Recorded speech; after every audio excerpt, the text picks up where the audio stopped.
Okay, hi there. I want to do I wouldn't call it a tutorial example, but more of a recap on something I've learned.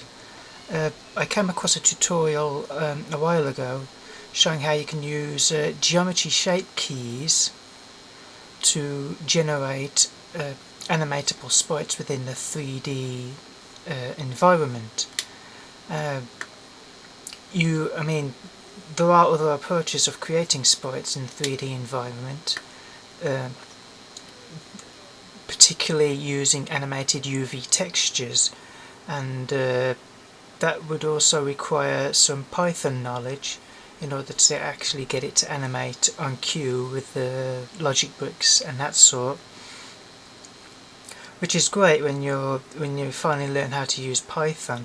But one of the things that I've come to realise is that despite it being slightly higher up technically, the results aren't necessarily going to be that great. The reason for this is that UV textures can only render the first frame of animation in the shadow buffering in the game engine, which means that if you have, for instance, we have this sprite character here, Yuri from King of Fighters. If you were to animate the sprite in the game engine using an animated UV texture, it will only take the first frame, and the image will continue to animate, but the shadow will remain static. So using a shape animation, using a single texture, the shadow buffer will animate the shadows as well. Just to show you what the final results of this actually is, I'm going to turn the game engine on now, and this is our base shape. When you start this from the very beginning, you would probably have to have something like start on frame 0 or something to eliminate the base shape from showing, but I'm not going to bother doing that at this point. And I've rigged using logic bricks for it to simply play the animation when I press the left key. The reason why I'm using the left key is when I ripped the GIF, the source GIF that I originally had for this sprite, I took it apart and created a sprite sheet in GIMP and inadvertently placed the images in the reverse order, which meant that when it was playing forwards from top left to bottom right, it ended up going backwards, which is no big deal. Basically all you have to do in order to make it play forward is that you just key your shapes in the opposite order than you normally would, and you're going to have to do that anyway, because if you want to use the same sprite sheet and have the character run forwards and backwards, you cannot invert the action clip anyway. Basically with action clips, I'm just going to play this just so you can see what I'm trying to show off here. This is a shape keys, piece of geometry, and it's playing the shadow. Looks pretty cool. Okay, so I'm going to get out of that. Basically what I'm going to show you is, if I go into is it non-linear? Here we go. The actual action clip that I created from the shape keys that I made cannot be inverted. If I go to scale and then try to, oh, hang on a minute, I need to zoom out of it. Scale. Basically you can't turn it inside out. You can do that with X, Y, Z positionings and that sort, but with shape keys things just tend to explode, so it just won't allow that. So what you would have to do is, if I just go into our keys, shape keys, basically I created the keys starting from top left, and they would go along like so. I mean, if I go into edit mode, you'll just see how these are placed. That basically went this way, and basically I should have had this frame up at the top here and add it in reverse, but it doesn't matter. It's easily fixable. Basically, instead of animating the keys from the first frame, the first shape key, I'd basically do the last key first and then just move up that way, and that's how I'd get the character to basically run backwards, you know, to escape attacks. And then yeah, so I'm just going to show you how I actually placed these in the UV editor. Firstly, I'm going to go to our base shape just to show you. This is a single piece of geometry, and the idea is you have a single texture, and because it's a single texture, it's going to do the shadow buffering. You know, this is it's the only frame, so you don't have to. It's an unanimated texture basically. So that's why we're able to render the shadows, and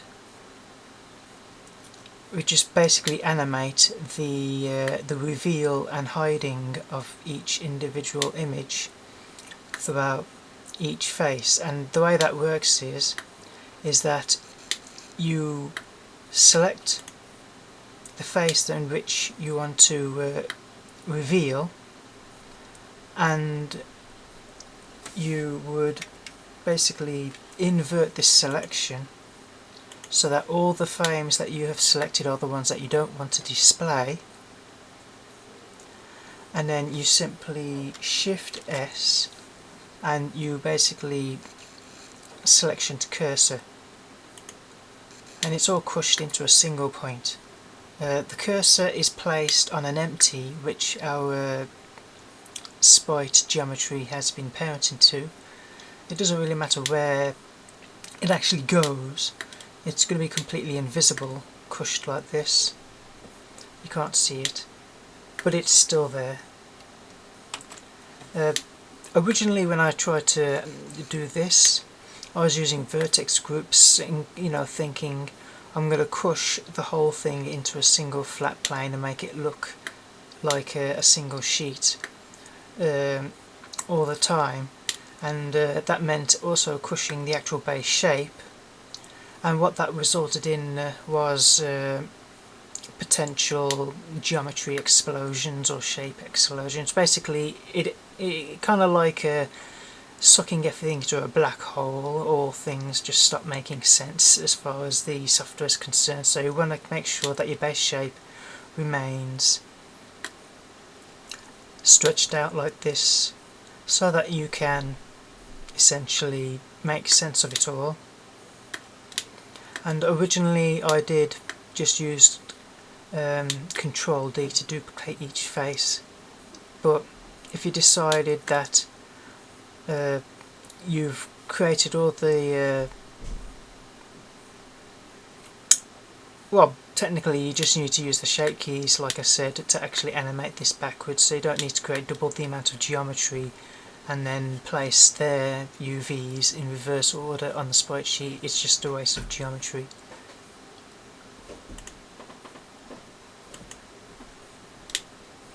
So I'll go back. Okay, now just to point out how I actually positioned the sprite sheet, I should point out that your original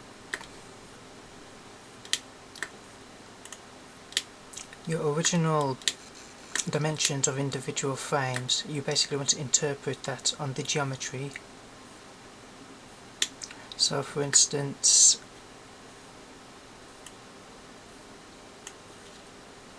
I'll just go into edit mode because you can see it's a little easier in the scale. Oh, no, looks like I can't.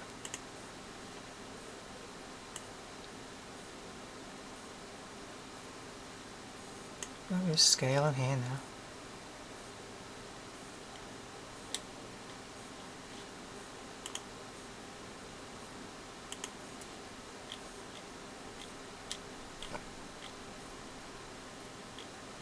It looks like I might have actually applied it, but basically said the dimensions were, I think it was 140 across, and it was 220 vertical height.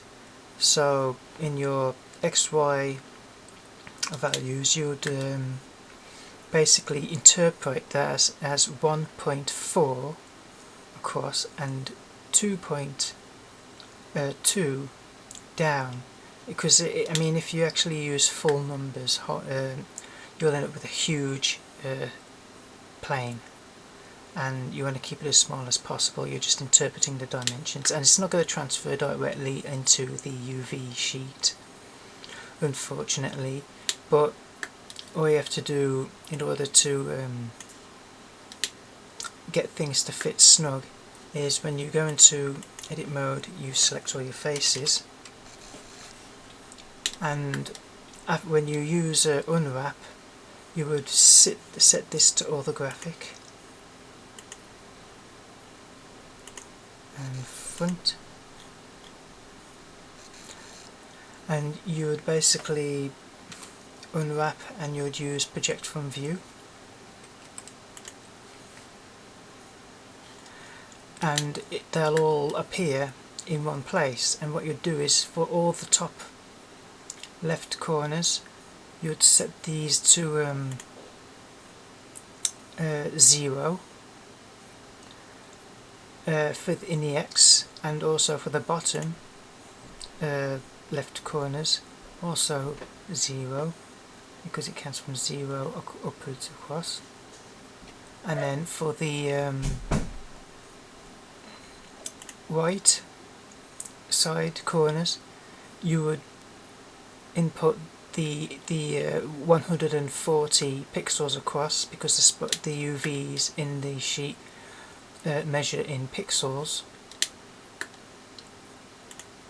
And then you put in the Y values, which start from 0 upward. You would basically put 220 pixels high, and then twice that for the topmost pixels, 440, and then you'll have the exact dimensions. And all you have to do then is, in the 3D view, if we go back into orthographic mode, you'd select each individual sheet,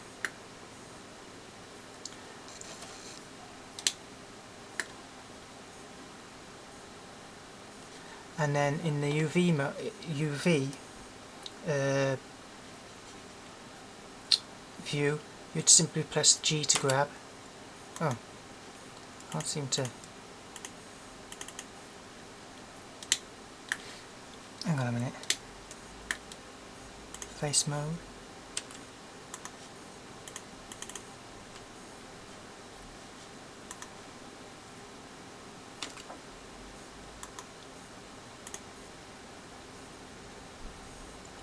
There you go. Yeah. You basically select the lot in face mode and click G to grab to move it around. And what you ultimately want to do is you want to use your snap tools. You turn those on and set them to the vertex snapping, what you would basically end up with is they'll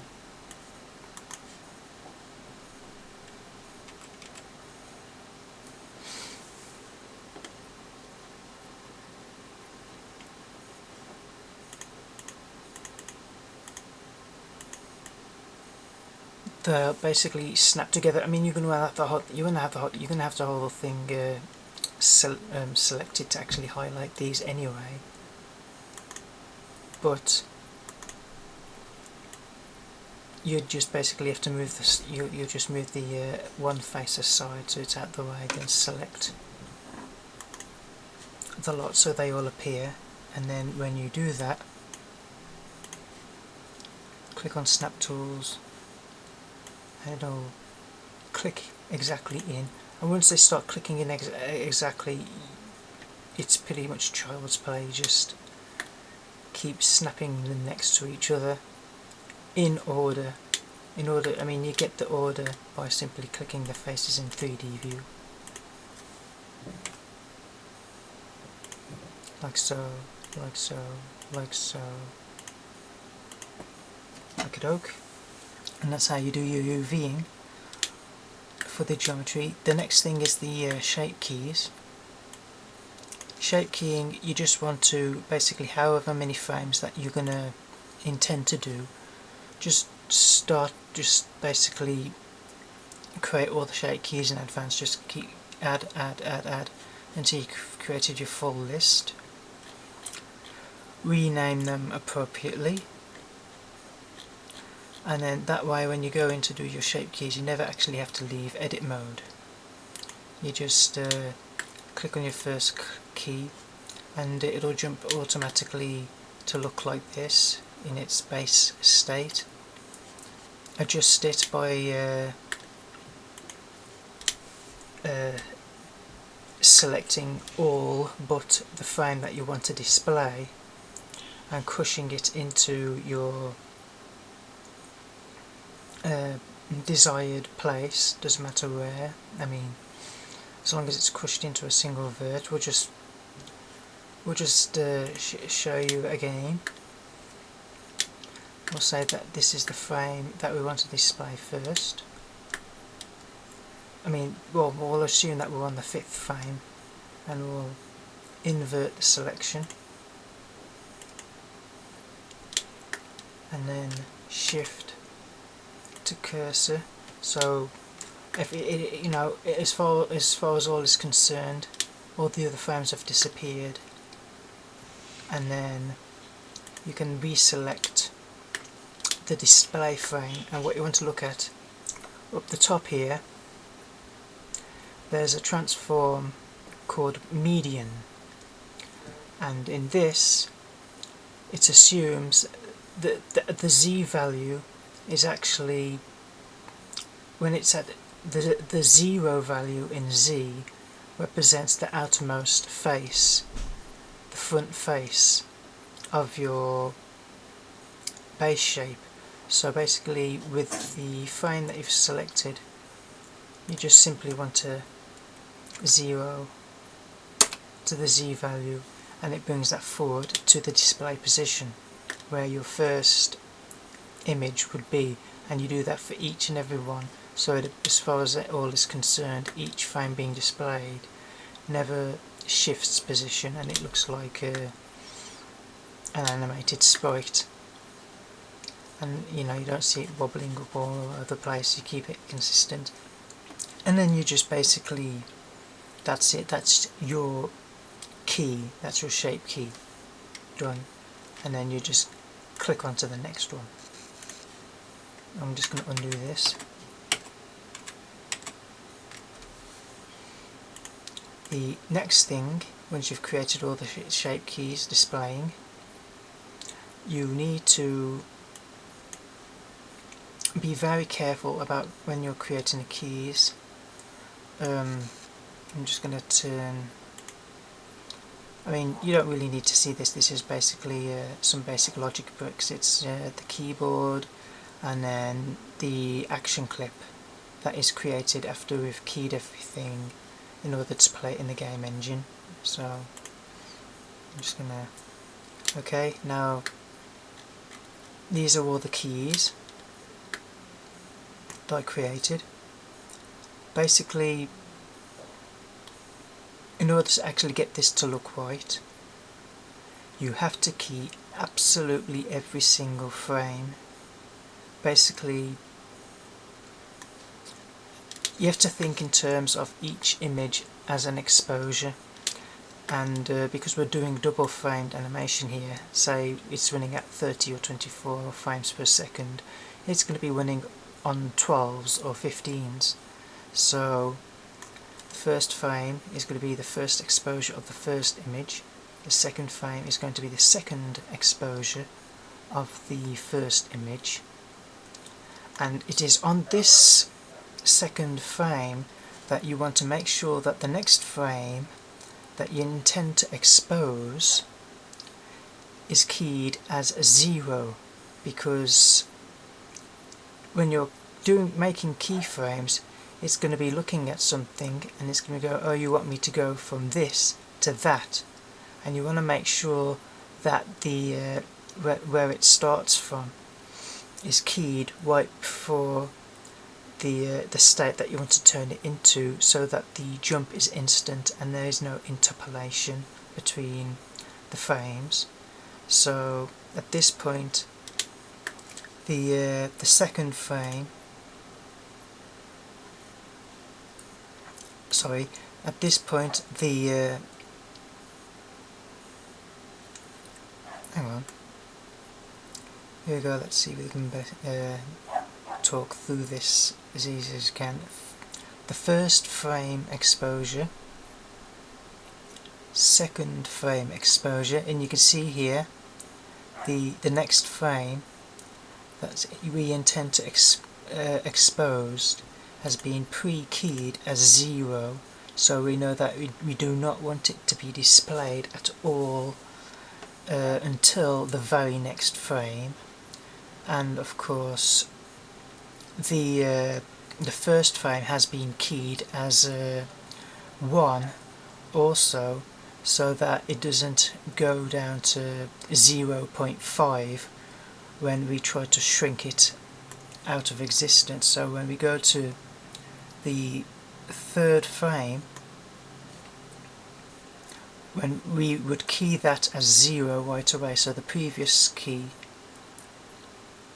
the previous frame of the previous key is basically instant, from 1 to 0, from 1 to 0, so it's completely disappeared. And the key, the frame that we want to display, has been set from 0, and then when we move to the frame we want to display, it can only jump straight to 1, so there is no half, there's no tweening between the shapes, and that's how we get the appearance of images switching in and out of each other. We're not going to get any of you know, sort of like this sort of thing going on, and it's a bit hard to keep track of at first, but then you sort of click and go, haha. So it does work. It's a bit tedious, but the results are fantastic. The one thing that I need to point out, because we're running out of time, is firstly with the in the materials section, just going to materials, and I want to point out that when you're in your material, you want to make sure that your alpha blend is set to alpha clip. If it isn't in alpha clip, by default it is in opaque. If we press P, you get this weirdness going on. I don't know what that is, but basically that's what happens. So you want it on alpha clip, and then you get the property display. And also if we're going to our non-linear, where is it now? Dope sheet, I think. Oh, basically originally when I tried to animate this in the game engine, I was still getting flickering between the frames, even though there was actually no space for it to actually interpolate. The game engine or the system was still trying to do that, so it was flickering. And the way that you cure that is we go into the dope sheet and you select the shape key editor here, and that re-highlights your frames, because when you create an action clip all this sort of disappears, so this brings it back. And then you go into your curve editor and you've got your keys there, and you just press A to select the lot, and then you go to keys and interpolation mode, and you just basically click on constant, because originally it would be, you know, like on one of these curved states like Bezier or something, but constant, and that turns your keys into absolutes. There's no rounding off or softening, it's just nice hard jump in and out, and that gives you this result. So yeah, so that's how you do it. And I'm just gonna go over one last time, because like I said originally, when I created the sprite sheet I did it in the wrong order, but basically you've got the character inadvertently running backwards in this instance in the game engine, which is why I decided to have it activated by pressing the left key. If you want her to run forwards, then naturally you would, but you'd have to set another set of shape keys, starting from the last one, working your way upwards. And lastly, if you don't want to use another sprite sheet to have running in the opposite direction, you can use scale. If we like this, and basically we've got her running in the opposite direction, but in order to actually pull this off, when you negative scale, the normals will flip, and there's no way to sort of use shapes to sort of do that without, basically you'll have to duplicate the mesh,